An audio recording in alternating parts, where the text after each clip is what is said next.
33장 17절부터 23절의 말씀을 가지고 은혜의 공간인 쉼터가 여러분께 있습니까? 라는 제목으로 말씀을 나누겠습니다. 여러분 한번 기억해 보세요.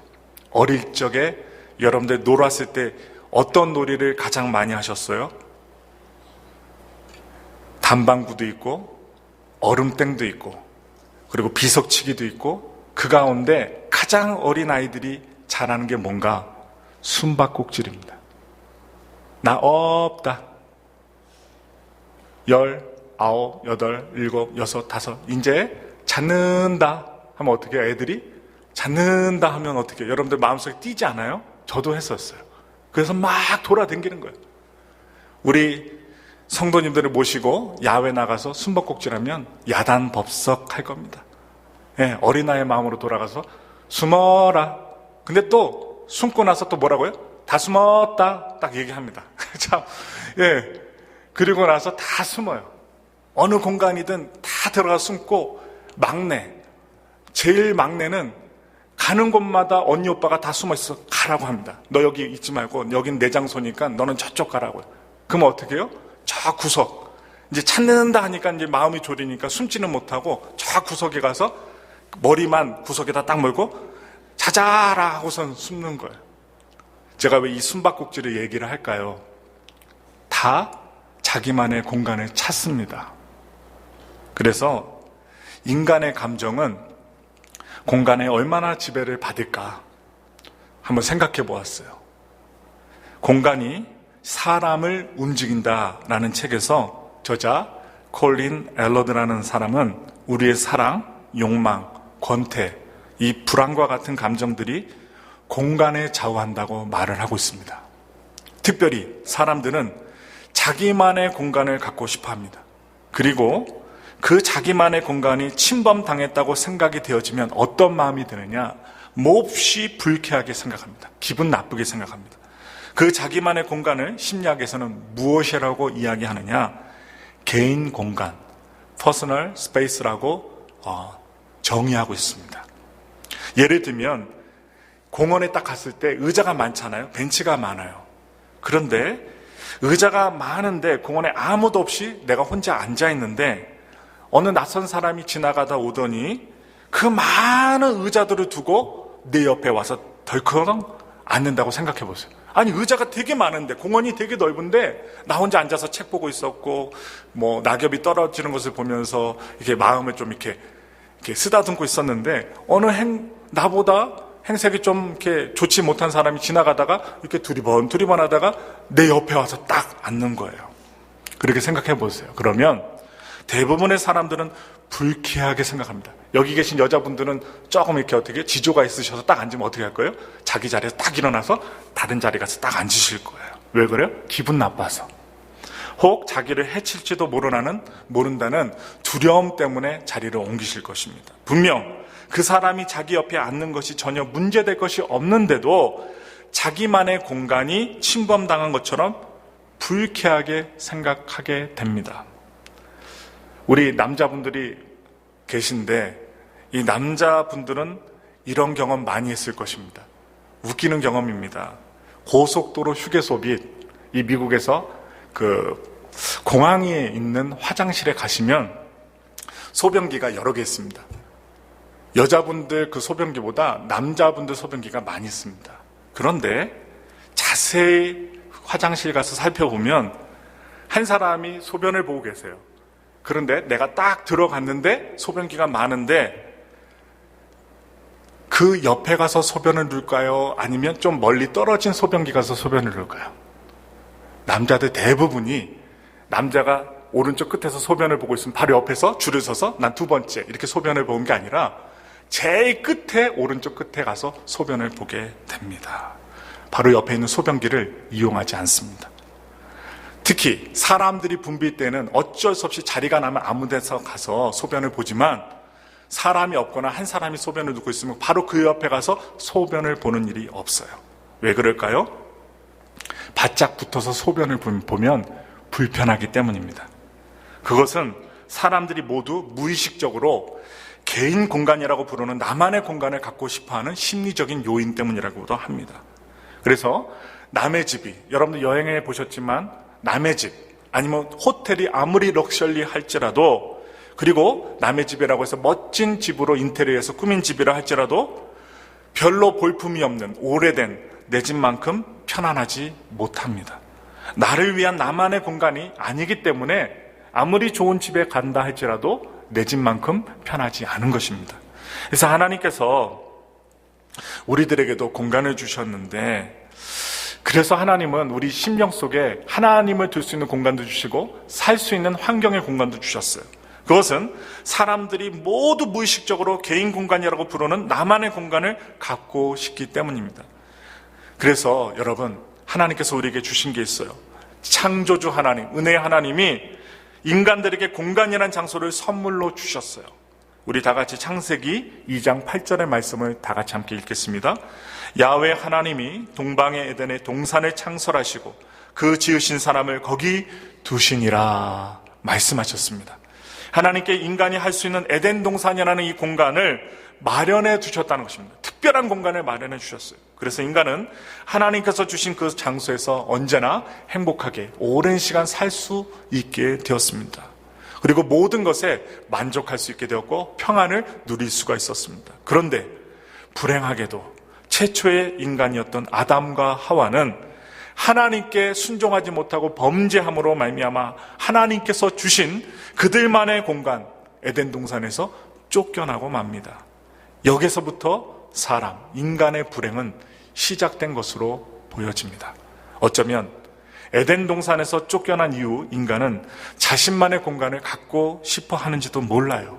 그래서 동생을 죽였던 이 가인, 형이었던 가인은 하나님 앞을 떠나 에덴 동편 어느 땅으로 가느냐? 노 땅으로 갑니다. 이사를 가서 살았는데 아들을 낳자마자 그 아들의 이름을 에녹이라고 하고 그 아들과 함께 살던 곳을 성으로 건축했는데 그 성의 이름을 에녹성이라고 부르게 됩니다.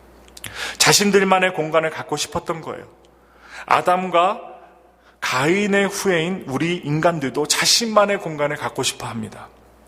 그것도 자주 더 큰 공간을 갖고 싶어 합니다. 작은 공간이 아니에요. 아주 큰 공간을 갖고 싶어요. 그래서 단칸방 월세집에 살았던 사람이 방 2칸짜리를 나중에 돈 벌어서 또한 돈을 모아서 얻어서 이사를 갑니다.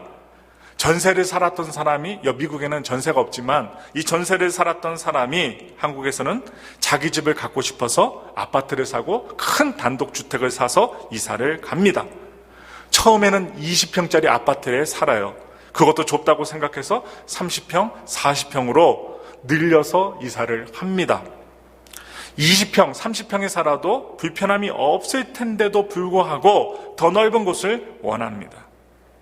나만의 공간을 갖고 싶은 마음, 나만의 공간을 더 확보하고 싶은 그 마음 때문에 자신의 사는 그 집을, 평수를 늘려가는 것입니다. 그런데 생각해 보세요. 넓은 공간을 확보한다고 해도 우리가 행복하고 영혼과 그리고 우리의 영혼의 쉼과 안식을 누릴 수 있을까요? 넓은 대궐 같은 집에 산다고 우리의 마음이 평안할까요? 정말 우리가 하나님 안에서 쉼을 얻을 수 있는 공간은 그렇게 넓지 않아도 된다는 것입니다. 오늘 우리가 읽었던 말씀, 오늘 본문의 말씀 자세히 살펴보시면 하나님께서 우리에게 주시는 장소, 은혜의 장소, 쉼터나는 공간이 무엇인지 우리에게 자세하게 말씀해 주고 있습니다. 오늘 본문의 이야기는 이렇게 시작이 돼요. 출애굽기 32장에 보시면 모세가 시내산에 올라갑니다. 그 산에 올라가서 하나님께로부터 어떻게 이스라엘 백성들이 200만 명이 넘는 백성들이 어떻게 살아야 되는지 10계명이라는 법궤 그 돌판을 밟고 돌아오는 사이에 산 아래에서는 이스라엘 백성들이 금송아지를 만드는 죄를 범하고 있는 모습을 모세가 발견하게 합니다. 그 죄악으로 인해서 이스라엘 백성 가운데 3,000명가량이 하나님의 진노로 인해서 죽임을 당하게 됩니다. 백성의 죽음을 가슴 아프게 바라보던 지도자 모세는 하나님께 중보의 기도를 드리게 됩니다. 이 백성의 죄를 용서해 주시옵소서.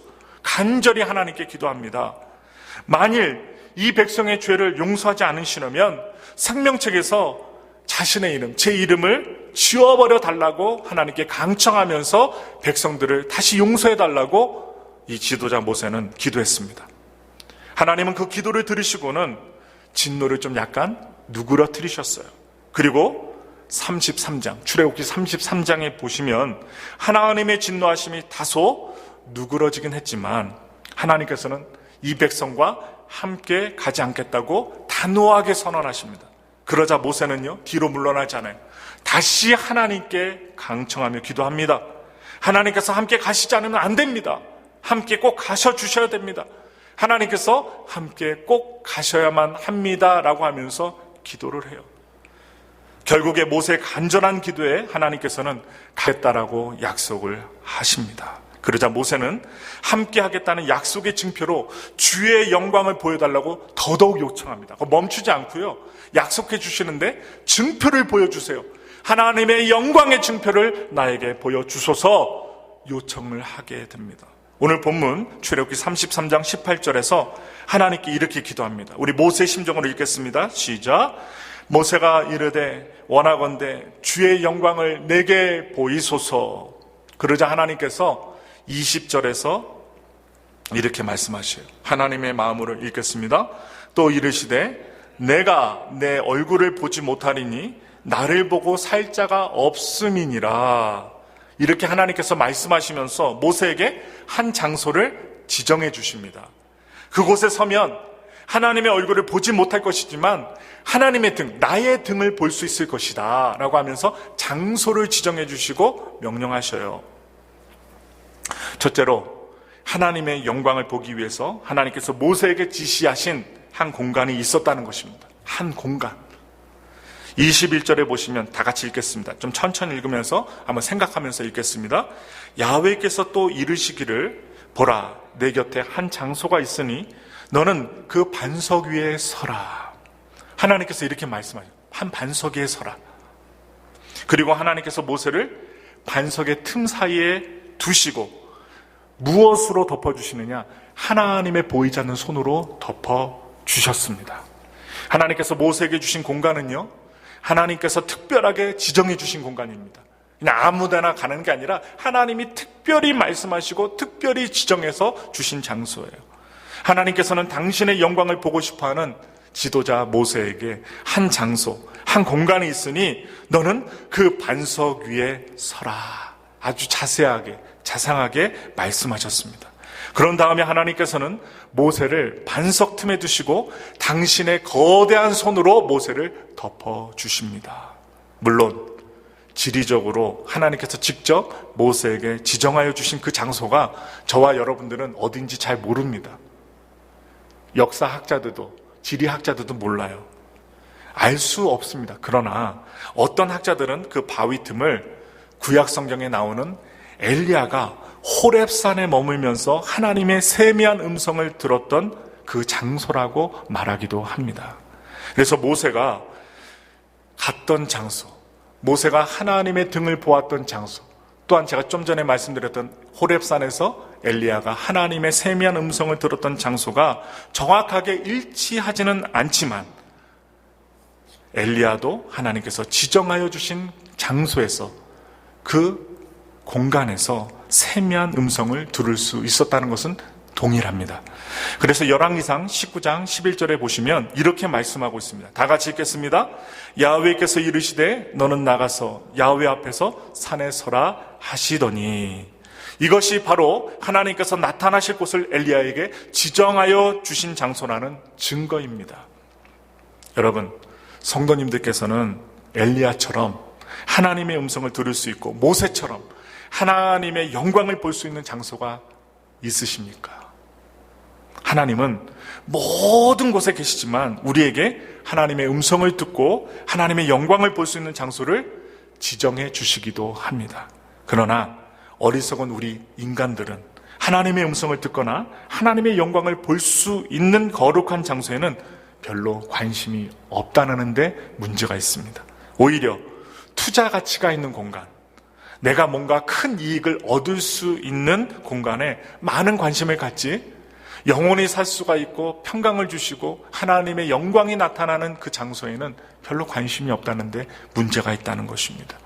두 번째로, 하나님께서는 모세에게 주신 공간, 결코 넓은 공간이 아니었습니다. 광활한 대지가 아니었어요. 오늘 본문 22절에서는 그 공간을 무엇으로 표현하느냐? 반석의 틈이라고 제시해주고 있습니다. 반석의 틈. 바위 사이의 자그마한 공간이 하나님께서 모세에게 주신 공간이라는 말씀입니다. 큰 공간이 아니라 바위와 바위 사이에는 작은 공간이에요.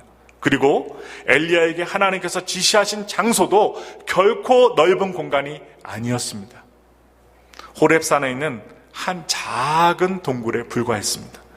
그래서 하나님을 만나 뵙고 하나님의 영광을 보기 위해서 넓은 장소가 필요한 것이 아니었던 것입니다. 그러나 우리는 어떠한 마음을 갖고 있어요? 우리는 늘 보다 넓은 장소를 갖고 싶어 합니다. 공간이 넓을수록 우리의 삶이 보다 풍요로워진다고 생각하기 때문에 우리가 이사를 가거나 교회를 짓거나 하면 큰 공간을 얻어서 짓고 크게 짓습니다. 그래서 우리가 우화처럼 잘 읽었던 소설이 있어요. 톨스토이의 단편소설 하나를 소개하고자 합니다. 제목은요, 사람에게는 얼마만큼의 땅이 필요한가라는 소설이에요. 소작농이었던 주인공 빠흠이라는 사람이 있었습니다. 이 빠흠은요, 농사를 지으면서 행복하게 살았던 농부였어요. 그러나 어느 때부터인가 땅에 대한 욕심이 생기기 시작했고 어떤 농부로부터 희한한 소문을 듣습니다. 살기 좋고 기름진 땅을 얼마든지 소유할 수 있는 곳이 있다. 너 그 땅 한번 사볼래? 하면서 그런 말을 소문을 듣게 됩니다. 그래서 자신의 재산을 다 정리하고 그 소문이 있던 장소로 찾아갑니다. 그리고는 그곳 촌장과 계약을 땅땅 맺습니다. 계약의 조건이 무엇이냐? 1,000루블만 내면 하루 동안 걸어다닌 땅을 모두 계약한 사람에게 준다는 것이었습니다. 근데 조건사항이 있어요. 단 그날 해가 넘어가기 전에 출발한 그 지점으로 다시 돌아와야 한다는 조건이 있었습니다. 다음 날 이 소작농이었던 주인공 빠흠은 땅을 차지하기 위해서 들러 나갔어요. 그리고 하루 종일 열심히 좋은 땅들을 찾아다닙니다. 처음에는 천천히 걷다가 더 많은 땅을 차지하기 위해서 쉬지도 않고 음식도 안 먹고 물도 안 마시고 걷다가 더 많은 곳을 찾아야 했기 때문에 숨가쁘게 막 뛰기 시작합니다. 더 많은 땅을 차지하기 위한 욕심이 그를 쉬지 못하게 하고 더 다니게 만들었어요. 결국에는 열심히 뛰어서 드디어 이 소작농 빠음은 자신이 출발했던 그 지점으로 해가 지기 전에 돌아오게 됩니다. 그러나 너무 욕심을 부려서 단 한 번도 쉬지 않고 숨가쁘게 뛰어서 하루 종일 먹지도 않고 뛰어다녔기 때문에 이 소작농 빠음은 그 자신이 출발했던 장소에 도착하자마자 쓰러져 죽고 말게 됩니다. 그러면서 이 소설은 이 주인공 빠음이 누울 수 있는 육척 구덩이만이 그에게 땅으로 필요하다는 말로써 소설을 마칩니다. 그가 나중에 얻은 땅은 무슨 땅이라고요? 죽어서 들어가는 무덤만 들어갈 수 있는 육척 구덩이밖에 아니었다는 거예요. 이 빠음은 참으로 어리석은 짓을 하고 말았습니다. 그래서 이 어리석은 농부, 결국은 죽음을 당하고 자신이 온종일 다녔던 땅을 차지하지 못하고 관을 묻을 수 있는 땅밖에 얻지 못했다는 거예요. 그러나 이 어리석은 농부 빠음처럼 오늘 우리도 보다 넓은 공간을 확보하기 위해서 우리의 온 인생을 허비하고 있지는 않은지 여러분 이야기를 들으시면서 생각해 보셔야 합니다. 좁은 바위 틈, 그곳이 하나님께서 모세를 위하여 마련해 두신 공간이었습니다. 우리가 진정 하나님을 만나고 우리의 삶을 풍요롭게 하는데 필요한 공간은 그렇게 큰 공간이 아니라는 것입니다. 엘리야가 하나님의 세미한 음성을 들었던 것 작은 동굴이었고, 그리고 모세의 바위 틈처럼 그 공간은 지극히 작은 공간일 뿐입니다. 세 번째로 이 모세의 공간은요, 하나님 곁에 있는 자리였습니다.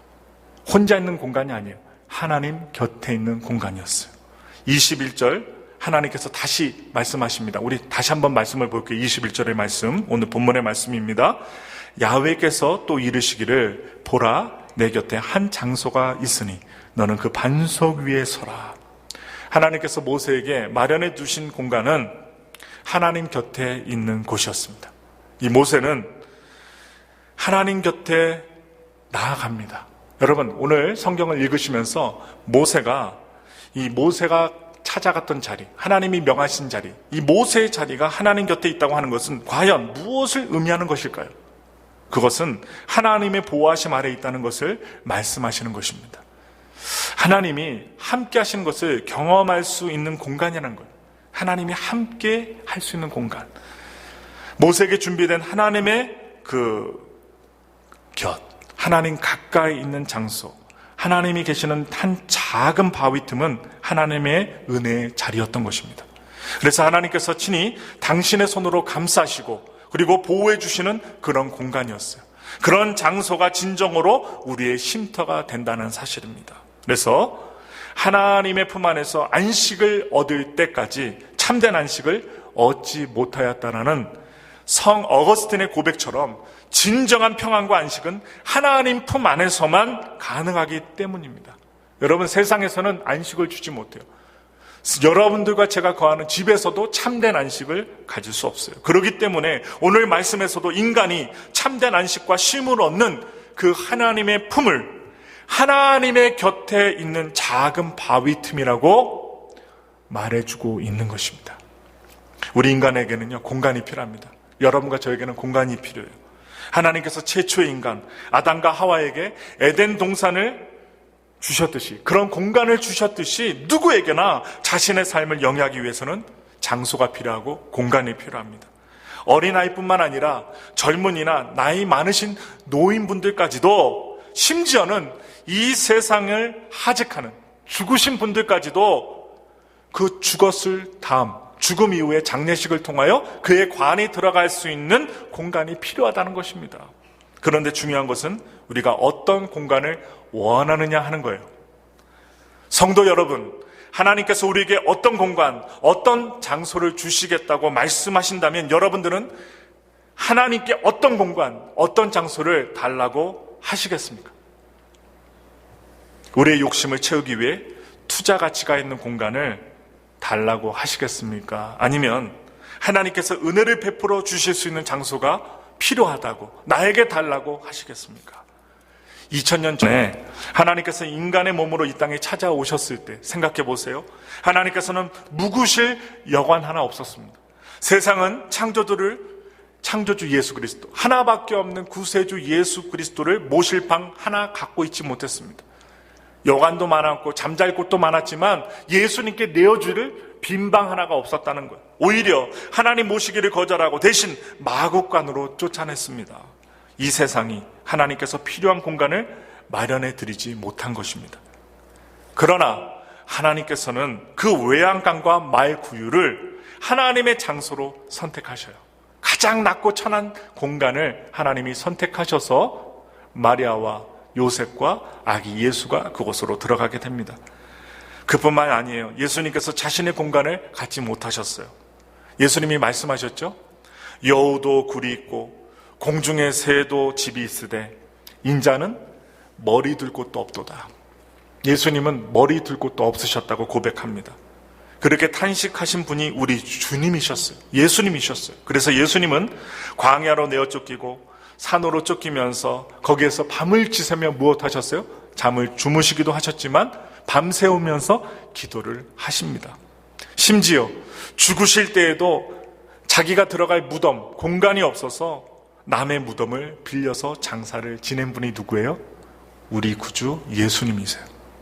그러나 이 세상에서 당신만의 공간을 갖지 못하신 예수님께서 우리에게 꼭 필요한 공간을 주시겠다라고 약속해 주셨습니다.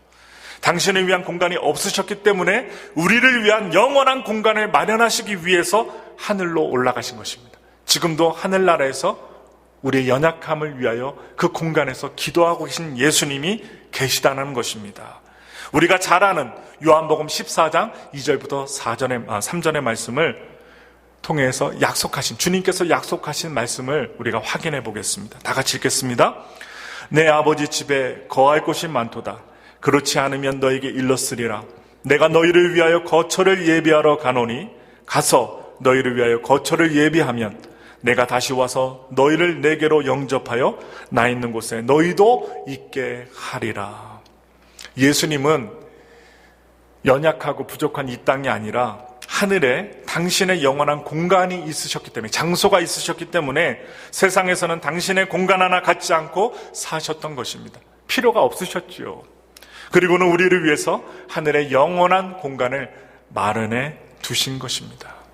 우리에게는 하늘의 영원한 처소가 마련되어 있습니다. 오늘 이 땅에 살지만 우리의 생명의 호흡이 끝나는 순간 우리는 알게 될 것입니다. 영원한 공간을 마련하셨다는 것을 알게 될 것입니다. 그러면 그 하늘의 영원한 처소를 바라보고 오늘을 사는 우리가 지금 안식할 수 있는 장소는 이 땅에서 없다는 말입니까? 아닙니다. 모세에게 바위 틈이라는 은혜 공간을 주셨듯이 엘리야에게 하나님의 산에 있는 한 작은 동굴을 하나님과 만나는 공간으로 주셨듯이 오늘날 현대에 살아가는 우리들에게도 하나님께서 은혜의 장소를 주십니다. 그래서 우리의 피곤하고 지친 영혼과 몸이 쉴 수 있는 안식처, 은혜가 있는 쉼터를 주셨다는 거예요. 그러면 하나님께서 우리에게 주신 우리만의 공간, 나만의 쉼터는 어디에 있을까요? 여러분은 그 쉼터를 찾으셨습니까? 그곳에 가면 모든 것을 잊어버리고 평안과 안식과 쉼을 얻을 수 있는 참된 쉼터를 발견하셨습니까? 아직 그 쉼터를 찾지 못하신 분이 계시다면 저의 말을 자세히 한번 들어보시기 바랍니다. 바로 오늘 거룩하게 예배를 드리고 이 성전을 떠나시기 전에 그 쉼터를 발견했으면 좋겠습니다. 그러면 하나님께서 오늘 우리에게 주시는 안식의 공간, 영혼의 쉼터는 어디 있을까요? 하나님은 오늘 우리에게 세 가지의 쉼터를 허락해 주셨습니다. 먼저 첫째예요. 우리에게 주신 우리만의 공간, 은혜의 장소는요, 가정이라는 쉼터입니다. 가정은요, 하나님께서 인간들에게 만들어주신 최초의 제도입니다. 안식일보다도 또 하나님께서 제사 드리는 것보다도 하나님이 받으시는 제사보다도 먼저 주신 아름다운 제도요, 쉼터가 바로 가정인 것입니다. 밖에서 아무리 힘들고 짜증나는 일이 있더라도 가정에 들어오면 모든 것을 잊어버릴 수 있고 가정의 따스함 속에서 평안을 되찾을 수 있는 것입니다. 가정은요, 우리의 쉼터입니다. 오늘도 예배 드리시면 여러분들이 어디 가요? 가정으로 가시잖아요. 지친 몸과 마음이 안식을 얻고 새 힘을 얻을 수 있는 쉼터가 바로 가정인 것입니다. 성도 여러분, 그렇다면 우리의 가정은 어떻습니까? 나와 우리 식구 모두에게 우리의 가정인 진정한 안식과 평안을 가져다 주는 쉼터, 그런 가정입니까? 때론 우리의 가정이 우리를 더욱 피곤하게 하거나 피하고 싶은 장소가 되어 있지는 않은지 생각해 보셔야 돼요. 만약 그렇다면 우리는 하나님께서 우리에게 주신 쉼터를 거부하고 있는 것이 됩니다. 최초의 인간이었던 창세기 1장부터 나오는 아담과 하와에게 주신 가정이 범죄로 인하여 무참히 깨어져 버렸듯이 우리의 가정이 그런 모습이 되어서는 안 된다는 것입니다. 그래서 날이면 날마다 우리가 기도하잖아요. 만일 우리의 가정이 여전히 우리의 진정한 쉼터가 되지 못한다면 우리는 하루빨리 가정의 쉼터를 회복하셔야만 한다는 거예요. 그리고 가정을 하나님께서 우리에게 선물로 주신 진정한 쉼터로 받아들여야만 합니다. 거기에 인생을 행복하게 사는 비결이 들어있다는 것입니다. 하나님께서 우리에게 주신 또 하나의 공간, 가정 말고 또 하나의 공간이 더 있습니다. 무엇일까요? 그것은 성전입니다. 진정한 의미에서 성전, 오늘날로 치자면 교회로 볼 수 있지요. 성전은 하나님의 영광이 임하시는 자리입니다. 모세가 성막에 들어갈 때 이스라엘 백성들은 하나님의 영광이 성막에 임하시는 것을 눈으로 목격하였습니다. 보았습니다. 누렸습니다. 솔로몬이 성전을 봉헌할 때 거기에 하나님의 영광이 가득히 임했다라고 성경은 자세하게 말해주고 있습니다. 제사장이요 선지자였던 이사야는 성전에서 제사를 드리는 도중에 영광의 하나님을 뵐 수 있었습니다. 이처럼 성전은 하나님께서 친히 임재하시는 자리요, 하나님께서 당신의 영광을 나타내 주시는 장소입니다. 성도 여러분, 여러분은 오늘 이 성전에 들어오실 때, 이 교회에 들어오실 때 어떤 느낌 받으셨어요? 여러분, 이 성전, 이 교회에 들어오실 때 어떠한 마음이 들으셨어요? 나만의 공간에 들어온 것처럼? 아늑하고 푸근한 느낌이 드셨어요? 하나님께서 나를 위해 마련해 주신 은혜의 장소라는 그 마음이 드셨습니까? 우리는 성전인 하나님이 계시는 말씀이 있는 이 교회에 들어오면서 하나님의 임재하심을 느껴야 합니다. 하나님의 영광이 이 집에 가득한 것을 이사야처럼 보셔야 합니다. 그래야 이곳이 우리에게 진정한 성전이 되는 것입니다.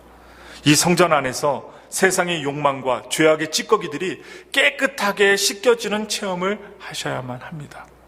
걱정과 고민을 가득 안고 찾아와서도 여러분들이 있다가 친교를 하시고 또한 2부 예배 드리시고 집으로 돌아가실 때, 성전을 떠나가실 때, 교회를 떠나가실 때 천사와 같이 모든 걱정을 훌훌 벗어버리고 털어버리고 하늘에서 주시는 그 고귀한 기쁨을 맛보고 또한 그것을 안고 돌아가시기를 저는 간절히 바랍니다. 그래야 우리에게 주신 하나님의 성전이 우리의 쉼터, 우리가 은혜를 누리고 평안을 누릴 수 있는 진정한 쉼터가 되기 때문입니다. 바라기는 이 성전에서 예배를 드리고 떠나가는 여러분들의 마음속에 정말로 주님이 주시는, 세상에 줄 수 없는 평안과 소망과 안락함과 또한 기쁨이 넘치시기를 기도합니다. 마지막으로 하나님께서 우리에게 주신 가장 확실한 은혜의 장소, 쉼터가 있습니다. 그것은 무엇일까요? 그 무엇보다도 이곳에서는 우리를 쫓아낼 수 없는 가장 확실한 나와 우리들만의 공간이 있습니다. 그것은 예수 그리스도라는 쉼터입니다. 예수 그리스도. 예수 그리스도야말로 하나님 바로 곁에 있는 우리의 쉼터입니다.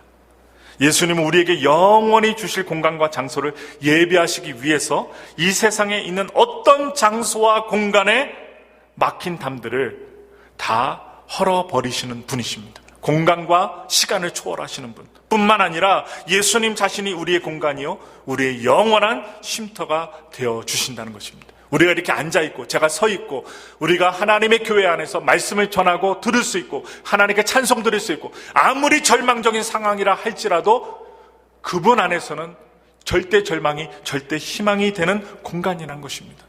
뿐만 아니라 예수님 자신이 우리의 공간이요 영원한 쉼터가 되어 주세요. 이 세상의 어떤 권력에도 제한받지 않으시는 예수 그리스도야말로 하나님의 은혜가 있는 우리의 쉼터라는 사실입니다. 마태복음 11장 28절부터 30절 말씀에서 예수님은 우리들에게 이렇게 말씀하십니다. 우리 다 같이 읽겠습니다. 수고하고 무거운 짐진 자들아 다 내게로 오라. 내가 너희를 쉬게 하리라. 나는 마음이 온유하고 겸손하니 나의 멍에를 메고 내게 배우라. 그리하면 너희 마음이 쉼을 얻으리니 이는 내 멍에는 쉽고 내 짐은 가벼움이라 하시니라. 아멘. 우리가 내 인생의 여정에서 쉼터를 갖고 싶어도 쉼터를 찾지 못해 여전히 무거운 짐을 진 채 고뇌가 가득한 삶을 살아가시는 분들이 있다는 거예요. 그러한 분들에게 우리 주님은 내게로 오라. 병들었어도 내게로 오라. 가난해도 내게로 오라. 부자가 됐어도 내게로 오라. 잘생겼어도 못생겼어도 내게 오라 말씀하십니다. 확실한 우리들만의 쉼터가, 은혜의 장소가, 그 공간이 되어 주시겠다는 것입니다.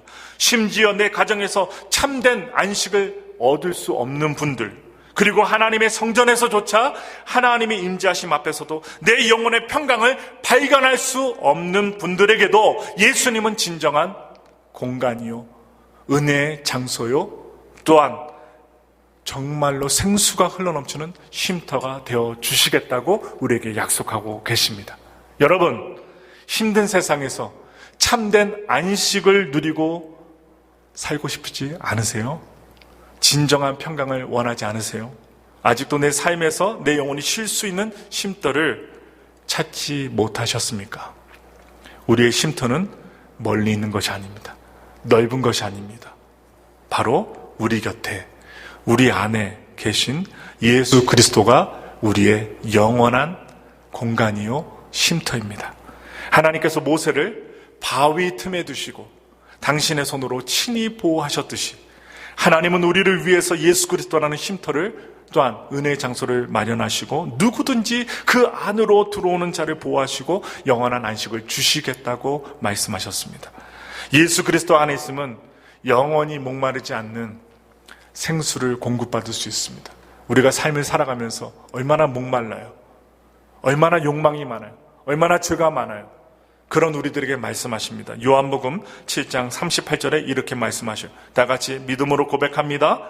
나를 믿는 자는 성경의 이름과 같이 그 배에서 생수의 강이 흘러나오리라 하시니. 아멘. 이 세상을 살아가는 우리들에게는 하나님의 은혜의 장소가 필요합니다. 바로 쉼을 쉴 수 있는 쉼터가 필요합니다. 지치고 피곤한 영혼이 안식을 누릴 수 있는 안식처가 필요합니다. 그런데 어리석은 인간들은 넓은 눈으로 보이는 지리적 장소에서 우리들의 공간을 찾으려고 합니다. 남보다 조금 쾌적한 장소만 구별해서 찾고 있습니다. 그러나 그곳에서는 그 어느 누구도 참된 안식, 참된 안식처, 또한 쉼터, 은혜의 장소, 공간을 찾을 수가 없다는 사실. 그곳은 하나님의 장소가 아니기 때문입니다. 우리 욕심의 자리일 뿐입니다. 탐욕의 자리일 뿐입니다. 여러분, 우리에게 영원히 목마르지 않는 생수를 공급해 주시는 예수 그리스도라는 공간으로 들어가시길 바라고 환영합니다. 들어오시기 바랍니다. 그 공간만이 우리에게 진정한 쉼터가 되어 주실 것입니다. 모세를 당신의 손으로 덮어 보호하신 하나님께서 예수 그리스도라는 쉼터에서 두 손으로 우리를 덮어 안식을 주실 것입니다. 그 손은요, 온전한 손이 아니에요. 여러분 자세히 보세요. 예수님의 손을 구멍난 손이에요. 채찍에 맞은 손이에요. 그리고 이렇게 만져보면 부드러운 손이 아니라 꺼끌꺼끌한 손. 이 세상의 고난을 다 당하신 손, 나를 위해서 희생하신 손, 바로 예수 그리스도의 손은 그렇습니다. 여러분, 오늘 이 엘파소 순복음교회 잘 오셨습니다. 그냥 돌아가지 마시고 우리를 넓고 크신 사랑으로 사랑하시는 주님의 음성을 듣고 우리의 영원한 쉼터가 되어주시는 예수 그리스도의 쉼터에서 여러분들의 평안과 소망과 희망을 누리시길 바랍니다. 그리고 이 예수 그리스도는 참된 인생과 영혼의 쉼터에서 영원한 안식을 누리시는 저와 여러분들 되기를 원합니다. 세상에 있는 공간을 찾지 마시고요. 우리의 목적은 예수 그리스도라는 은혜의 장소라는 사실을 잊지 마시고 외로워하실 것도 없어요. 힘들어하실 것도 없어요. 그 어려운 일들이 있을 때 우리는 어디로 찾아가요? 오직 예수 그리스도의 쉼터를 찾아가시는 저와 여러분들 되기를 예수님의 이름으로 축원합니다. 기도하겠습니다.